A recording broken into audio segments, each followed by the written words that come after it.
Assalamualaikum student. Today we are going to learn a new poem that is ऐ सखी. ऐ सखी अब सखी इस टाइटल का मतलब होता है दोस्त. अब हम सबको मालूम है कि दोस्त हमारी लाइफ में बहुत ज़्यादा इंपॉर्टेंट होते हैं. ऐसा बोला जाता है कि जो हमारे भाई है, जो हमारी बहनें हैं, तो ये जो रिलेशन होता है, ये जो रिश्ता है, हमको कबूल करना ही पड़ता है. लेकिन जो दोस्त होते हैं, जो सहेली होती है, उसको हम हमारे दिल से, हमारी चॉइस से हम दोस्त बनाते हैं.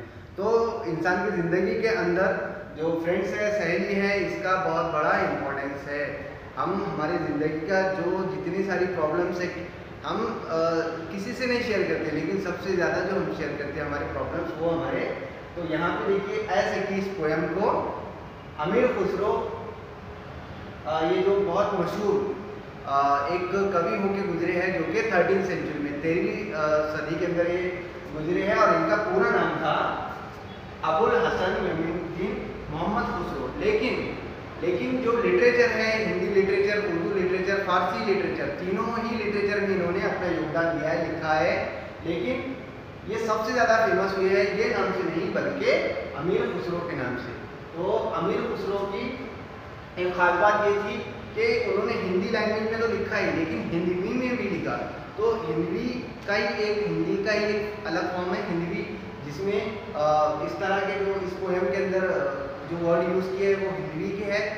तो अमीर खुसरो की एक खास बात यह है कि उन्होंने बहुत सारी कविताएं पहेलियों में लिखी, मुखरियों में लिखी. अब पहेली क्या है या फिर मुखरिया क्या है, आपको बताऊंगा कि बहुत सारी पहेलियाँ आपने सॉल्व की होंगी. जैसा कि अली मस्जिद लाल खाने उसमें बैठे सिद्दीक दीवानी, इस तरह का एक कोट होता था पहले हमारे बचपन के अंदर, जिसका आंसर होता था वाटरमेलन. मतलब हरी मस्जिद मतलब वाटरमेलन, ऊपर से क्या होता है, हरा होता है. लाल खाने मतलब अंदर जो लाल होता है, और उसमें बैठे सिद्दीक दीवानी मतलब उसमें के जो बीज होते हैं उनको बोला गया था सिद्दीक दीवानी. मतलब जो पहेलियाँ हैं उसको हम बुझाते थे. पहेलियों को हम किस तरह बुझाते थे, पहेलियों को बुझाने में हमें मज़ा भी आता था, और दूसरी बात मनोरंजन के साथ साथ ही जो इंटेलेक्चुअल एक्टिविटी थी हमको उसमें दिमाग लगाना पड़ता था. तो बिल्कुल इसी तरह पहेलियों को सॉल्व करने के लिए हमको थोड़ा इंटेलेक्चुअल की ज़रूरत होना ज़रूरी है.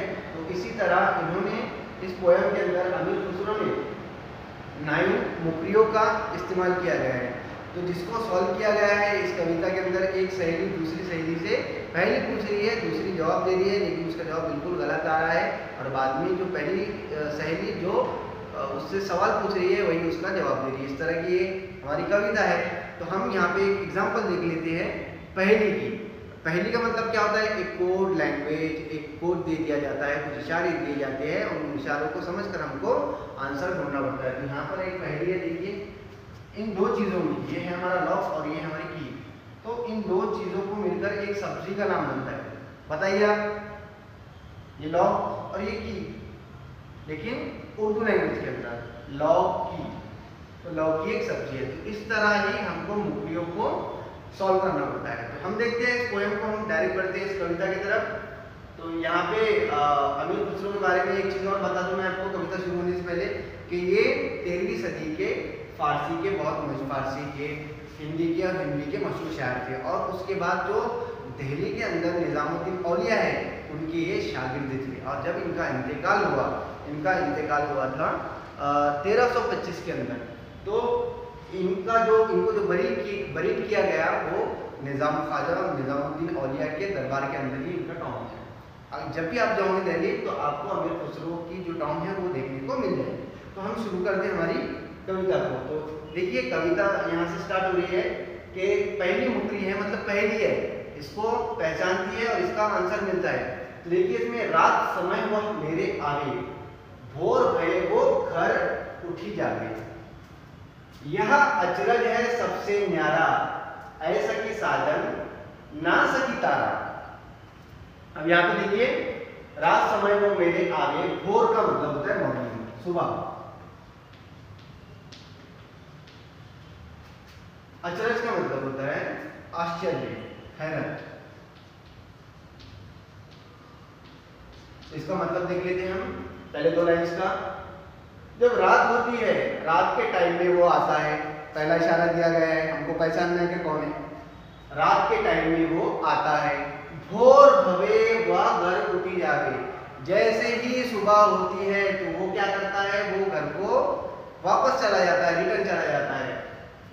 यह अशरज है सबसे न्यारा। ये जो चीज है ये बिल्कुल ही निराली है, हैरत में डालने वाली है।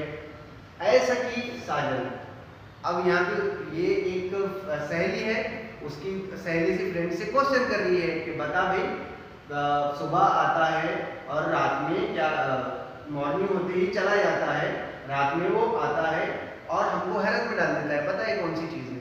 तो सहेली जवाब देती है कि ऐसे की साजन। ये साजन का मतलब होता है यहाँ पे साजन का मतलब है हस्बैंड। दूसरी सहेली आंसर दे रही है कि हस्बैंड है। फिर पहली सहेली जो उससे सवाल पूछी थी, जिसने उसको इशारे दिए थे, उसको बोलती है कि नहीं, तेरा जवाब गलत है, वो साजन नहीं है, बल्कि वो क्या है, वो तारा है। जो स्टार होता है ना, देखिए अब स्टार क्या होता है, स्टार को देखकर हम हैरत में भी पड़ जाते हैं, ठीक है। स्टार कब आते हैं, उनका आने का टाइम कब है, रात में है, तो सुबह जैसी होती है तो वो चले जाते हैं। तो जितने इशारे हैं वो स्टार के लिए बिल्कुल ही सही है। तो यहाँ पे इस तरह बोल रहे, इस तरह ये पहली जो मुकरी है, तो पहली मुकरी का सॉल्यूशन हमको निकल गया, तो उसका आंसर है तारा। अब बढ़ते हैं हम दूसरी मुकरी की तरफ। वह आवे तब शादी हुए, उस दिन दूजा और न कोई, मीठे लाके वाके बोल, ऐ सखी साजन ना सखी डोल। अब फिर से जो सहेली है, एक सहेली दूसरी सहेली को फिर से क्वेश्चन पूछ रही है, फिर से इशारे दे रही है, फिर से एक मुकरी पूछ रही है कि जब वो आता है, वह आवे मतलब जब वो आता है तब शादी हुई, मतलब शादी होने के अंदर उसमें क्या है, उसका बहुत बड़ा रोल है, मतलब शादी में वो चीज रहती ही है।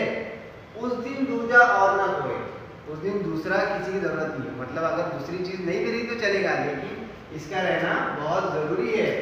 मीठे लाके वाके बोल, वाके का मतलब होता है उसके। अब ये जो वाके वर्ड है ये हिंदवी लैंग्वेज का वर्ड है, हिंदी लैंग्वेज जो कि उस टाइम के जो शायर है, गंगा जमनी तहजीब के जरिए जो लैंग्वेज वजूद में आई थी, उर्दू फारसी और हिंदी के मिक्स होने से उसको हिंदी बोलते हैं। तो ये देखिए वाके मतलब उसके, तो मीठे लाके वाके बोल मतलब उसके जो बोल होते हैं वो कैसे होते हैं, बिल्कुल मीठे होते हैं, मतलब वो सुनने में उसका मजा आता है। तो बताओ अब इसका जवाब क्या है? तो सहेली बोलती है ऐसा की साजन, मतलब इसका जवाब भी वो क्या बोलती है, ये भी साजन ही है, मतलब जिसके बोल मीठे लगते, जिसके आने से शादी हो जाती है और उसके बिना शादी नहीं होती। लेकिन अब दूसरी सहेली फिर से जवाब देती है कि ना सकी ढोल, साजन उसका जवाब नहीं है, ये मुकरी का जवाब तो ढोल है। शादी जब भी होती है तो ढोल ताशुक होना जरूरी है, शादी के बिना ढोल ताशुक बिना शादी यहाँ पे अधूरी है। मोस्ट ऑफ दी जो वेडिंग्स होती है पूरी दुनिया के अंदर, उसमें जो है सेलिब्रेशन के लिए ढोल ताशुक इसका रहना बिल्कुल जरूरी होता है। हाँ, कुछ लोग इसको फॉलो नहीं करते, लेकिन most of the people of the world ये चीज़ फॉलो करते हैं, इसीलिए। और ढोल के जो बोल होते हैं, आपको बताऊंगा कि ढोल जब शहनाई वगैरह बजती है तो सभी को पसंद आती है, तो इसलिए बोल रहा है कि उसके बोल कैसे लग रहे हैं, बिल्कुल मीठे लग रहे हैं। तो इस तरह दूसरी जो पहली मुकरी है इसका जवाब हमको मिल गया, ढोल, ठीक है। फिर उसकी सहेली तीसरी और मुकरी पूछती है, देखिए तीसरी मुकरी कौन सी है, जब मांगू तब जल भरी लावे, जब मांगू तब जल भरी लावे, मेरे मन की तपन बुझावे, मन का भारी तन का छोटा, ऐसा की साजन ना सकी लोटा। फिर से एक यहाँ पे मुकरी पूछ ली गई है, फिर से इशारे दिए गए हैं। पहली सहेली बोलती है कि जब मांगू तब जल भरी लावे, जब मैं मांगती हूँ तब पानी भर के लाता है, मतलब पानी अवेलेबल करा देता है। जब भी मैं मांगती हूँ, जब भी मुझको जरूरत होती है, मेरे मन की तपन बुझावे, तपन का मतलब होता है प्यास, मेरे मन की क्या बुझा देती है, प्यास बुझा देती है, प्यास बुझा देता है। मन का भारी मतलब मन का बड़ा, दिल का बड़ा, मन का बड़ा है। तन का छोटा मतलब तन का साइज का कैसा है, साइज का बिल्कुल छोटा है। ऐसा की साजन ना सकी लोटा, देखिए तीन इशारे दिए गए हैं। पहले बोलता है कि जब भी मैं मांगता हूँ तो पानी भर के लाता है, दूसरा इशारा है कि मेरे मन की प्यास बुझाता है, तीसरा इशारा है कि मन का बिल्कुल, दिल का बिल्कुल छोटा है लेकिन दिल का बहुत बड़ा है लेकिन साइज का छोटा है, बताइए कौन है? तो फ्रेंड उसकी जवाब देती है कि ऐसे ये भी साजन है, लेकिन ये क्या बोलती है कि नहीं, साजन नहीं है, आपका जवाब बिल्कुल गलत है। ये क्या है? ये लोटा है, प्याज बुझ जाता है। साइज का कैसा है? छोटा है। दिल का कैसा है? बड़ा है। जब भी मन को प्यास लगती है तो क्या करता है? प्याज बुझ जाता है। अब इसके बाद की एक मुखरी है, बुक में आप देखिए, आपके बुक पेज नंबर 19 पे 19 पे, बेर बेर सोवथी जगावे, ना जागू तो काटे खावे, व्याकुल हुई मैं हक्की बक्की, ऐ सकी साजन ना सकी मक्खी। फिर से एक मुखरी पूछ ली गई है, 3 इशारे दिए गए हैं। बेर बेर का मतलब होता है बार बार, सोती जगावे मतलब यहाँ पे सहेली बोल रही है कि बार बार मेरे को क्या करता है? जगा देता है। ना जागू तो काटे खावे, ना जागू तो काटे खावे, अगर मैं जागती नहीं हूँ तो काटता है मुझको। व्याकुल हुई मैं हक्की बक्की, व्याकुल मतलब बेचैन हो गई मैं, हक्की बक्की मतलब हैरत में पड़ गई। तो बताओ ये क्या है? मतलब क्या हो रहा है? पहली निशानी है कि बार बार क्या करता है? जगा देता है।